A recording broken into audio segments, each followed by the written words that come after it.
Bonjour à toutes et à tous et bienvenue dans cette 23e édition de Passe l'Info. Voici donc les titres cette semaine dans l'actualité nationale.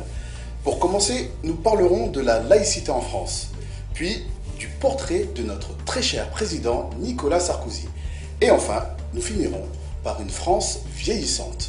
Dans l'actualité internationale, nous développerons un sujet sur la Côte d'Ivoire. Ensuite, nous parlerons d'Obama qui cherche des fonds pour sa campagne en 2012. Et enfin, les rétractations du juge Goldstone. Et après quelques brèves... Un Le saviez-vous consacré à Wikileaks. Ouvrons ce journal avec une laïcité pas très catholique. Effectivement, quelques mois avant que le gouvernement débat sur la laïcité et l'interdiction de la pratique et des signes religieux dans les lieux publics, le 6 septembre 2010, à Paris, dans la synagogue de la Victoire, à l'occasion des fêtes de Ticherie, M. Hortefeux était intervenu devant le grand rabbin de France et le président du CRIF. L'ancien ministre de l'Intérieur expliquait qu'il ferait tout son possible pour que les fêtes juives puissent être pratiquées par les étudiants si elles ne coïncident pas avec les vacances scolaires. Il a ajouté qu'il a bien transmis ses préoccupations au ministre de l'Éducation nationale et de l'Enseignement supérieur. Passons à M. Sarkozy, toujours aussi populaire et apparemment très aimé. Effectivement, en France, à Beauvais, un maire a pris l'initiative de retirer le portrait officiel du président Nicolas Sarkozy de la salle du conseil municipal où l'on célèbre également les mariages pour le placer dans un couloir. Lors de leurs noces, les futurs époux avaient refusé de donner leur consentement réciproque devant le portrait du président. Certains élus trouvent inadmissible le geste du maire car symbole de la République. Mais celui-ci a le choix de mettre le portrait où il veut dans la mairie. Et dans son bureau se trouve déjà celui de François Mitterrand. Toujours en France, la France vieillit. La France aurait besoin à l'avenir de millions de bras supplémentaires, et ceci malgré les délocalisations et le chômage de masse. Selon les économistes français, il nous faudrait en France, pour éviter une population française trop vieillissante, 10 millions d'immigrés en plus. Ces économistes remettent donc en question la politique du gouvernement et du ministre de l'Intérieur, Claude Guéant, qui cherche à réduire les naturalisations. Actualité internationale, la Côte d'Ivoire est-elle une colonie française? Alors la France est en guerre sur 3 territoires différents, l'Afghanistan, la Libye et la Côte d'Ivoire.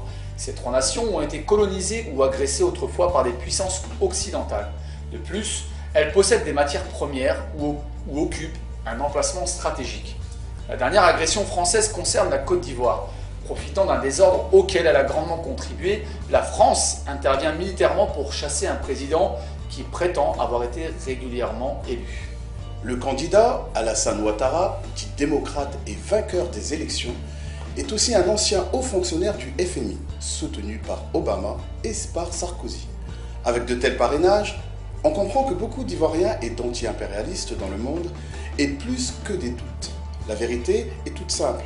La Côte d'Ivoire est un des principaux producteurs de cacao et occupe une place stratégique dans le golfe de Guinée. Riche en pétrole, offshore, que convoitent les va-t-en-guerre.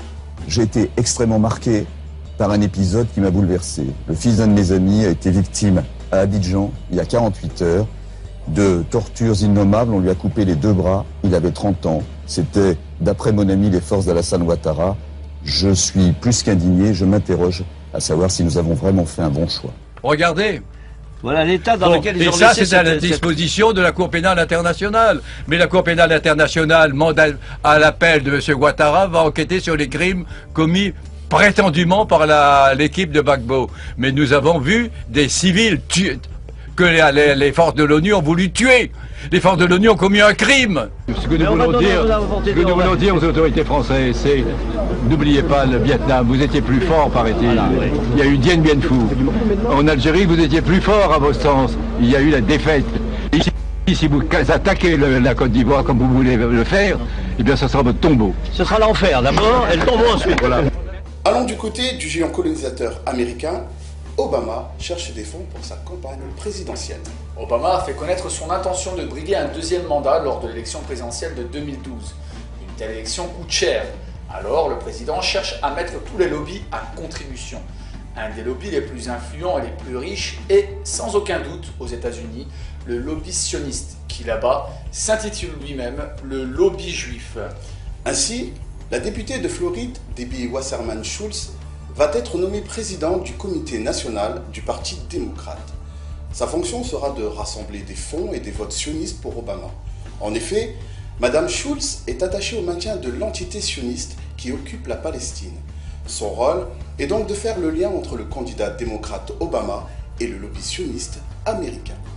Justice internationale, le juge Goldstone se rétracte.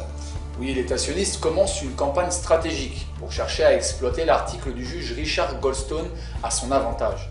Cet article est un compte-rendu de l'enquête menée pour les Nations Unies après l'opération Plomb durci dans la bande de Gaza. L'État sioniste a fait pression sur le juge pour que celui-ci change certaines conclusions de son enquête, voire qu'il déchire son rapport. Le juge sud-africain, à la retraite Richard Goldstone, qui avait dirigé la commission d'enquête sur les événements à la demande du Conseil des droits de l'homme des Nations Unies, concluant à des crimes de guerre, voire des crimes contre l'humanité de la part des forces israéliennes, a en effet fini par se rétracter.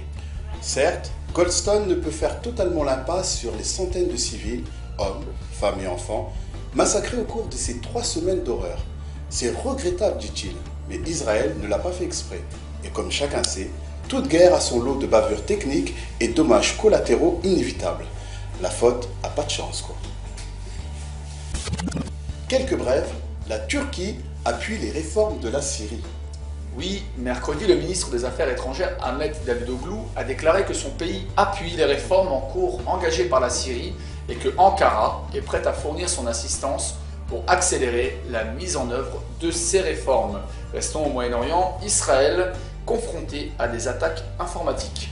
Le Premier ministre israélien Benjamin Netanyahou a mis en place une équipe d'experts pour élaborer un plan de mission d'une stratégie défensive qui contre les attaques cybernétiques visant des réseaux informatiques israéliens. Allant en France, une nouvelle campagne contre Israël. Oui, des militants pro-palestiniens ont défilé dans un magasin H&M pour dénoncer l'ouverture de la célèbre boutique en Israël. Une vingtaine de contestataires ont participé avec une petite caméra avant de mettre la vidéo mentionnant Euro-Palestine sur le site Dailymotion. Et nous avons des nouvelles du documentaire vidéo Gazastrophe maintenant. Le dimanche 3 avril à 17h55, une bande d'une vingtaine de pro-israéliens de la Ligue de défense juive s'est attaquée au cinéma Espace Saint-Michel à Paris 5e. Le cinéma projette en ce moment le film documentaire Gazastrophe Palestine. Grâce à l'intervention du projet sioniste, leur action a échoué et les séances programmées ont pu se dérouler. Une plainte a été déposée. Sans transition, mort en masse d'animaux, ça continue. Oui, un peu partout dans le monde entier, entre décembre 2010 et aujourd'hui, des milliers d'animaux meurent en masse. On nous dit ne pas connaître l'origine du fléau. Ainsi, il y a peu de temps, des milliers d'animaux sont tombés du ciel ou se sont échoués, comme sur les îles Malouines. Notre brève insolite, vendez votre or juste pour manger. En France, dans une grande enseigne de supermarché, se trouve une affiche surprenante. Celle-ci incite les clients du magasin à vendre leur or en échange de bons d'achat. Serait-il bon d'acheter de l'or en ce moment ? Le saviez-vous, les déçus de Wikileaks ? Depuis la déferlante Wikileaks, certains ont eu l'impression que l'information avait fait un nouveau pas et que le fameux droit à la transparence avait enfin été gagné. 251 000 documents provenant de 274 ambassades américaines sont enfin mis à la portée de tous. Et pour aider ce vaste mouvement émancipateur, les quotidiens les plus lus de la planète, The New York Times, The Guardian, Der Spiegel et Le Monde ont décidé d'aider Wikileaks en publiant et en commentant certains documents divulgués par Julian Paul Assange, éditeur en chef et porte-parole de Wikileaks. Nos démocraties occidentales sont encore parvenues à nous tromper en nous faisant croire que tout le monde avait enfin accès à un droit jusque-là réservé à quelques-uns. Le droit de connaître les secrets d'État. Si nous examinons de plus près la teneur des révélations, nous apprenons plusieurs choses. Tout d'abord, les ambassades américaines ont tissé sur toute la planète un vaste réseau d'espionnage et de subversion. Cela se savait déjà, et c'est d'ailleurs pour ça que partout dans le monde, les États-Unis et son allié Israël sont considérés comme les pays les plus belliqueux de la planète. Nous apprenons également que des dirigeants de pays arabes, avec à leur tête l'Arabie Saoudite, auraient peur de l'Iran et souhaiteraient voir le pays attaqué. Ce n'est pas un scoop, vu comme certains pays du Golfe sont assujettis à Israël. Le véritable scoop aurait été d'avoir des informations nouvelles et secrètes sur l'entité sioniste.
Julian Assange l'avait promis, mais les informations qu'il nous a données sont assez minces. Par un document où il nous informe que l'autorité palestinienne, avec à sa tête Mahmoud Abbas, avait donné son consentement à Israël pour bombarder la bande de Gaza en décembre 2008, et ceci afin d'éliminer le Hamas en place. Il nous a révélé également que le ministre bahreïni des Affaires étrangères Al-Khalifa s'était dit prêt à rencontrer en secret le Premier ministre israélien Benjamin Netanyahou, après avoir affirmé que les réfugiés palestiniens n'avaient pas à prétendre au droit au retour. Ce qui peut paraître étrange, c'est que les informations restent assez minces, par exemple, sur les agressions de Tel Aviv contre le Liban en 2006, sur l'assassinat du dirigeant du Hamas Mahmoud El-Mabouh à Dubaï, ou celui du Premier ministre libanais Rafik Hariri. Alors, manipulation ou victoire d'un chevalier blanc de la toile?